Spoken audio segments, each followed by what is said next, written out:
ଯୁକ୍ତିତର୍କ କରି ମିଛକୁ କେହି ସତରେ ପରିଣତ କରିପାରିବେ ନାହିଁ କି ସତ କେବେ ଲୁଚି ରହିପାରିବ ନାହିଁ। କାହାକୁ କ୍ଷୁଦ୍ର ମନେ କରିବା ଉଚିତ ନୁହେଁ, କାରଣ ସାମାନ୍ୟ ଛିଦ୍ର ବିରାଟ କାୟ ଜାହାଜକୁ ବୁଡ଼ାଇ ଦିଏ। ଜଣେ ମଣିଷ ଯେତେ ଶାନ୍ତ ଓ ସ୍ଥିର ହୋଇଥାଏ ନା, ସେ ସେତେ ଅଧିକ ସଫଳତା ଲାଭ କରେ। ଶାନ୍ତ ମନ ହେଉଛି ଜ୍ଞାନର ସର୍ବୋତ୍କୃଷ୍ଟ ମୁକ୍ତା।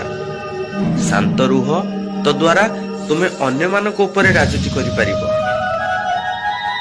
ସମସ୍ତଙ୍କୁ ସମୟ ମିଳିଥାଏ ଜୀବନ ବଦଳେଇବାକୁ, ହେଲେ କାହାକୁ ଏଠି ଜୀବନ ମିଳେନି ସମୟ ବଦଳେଇବାକୁ।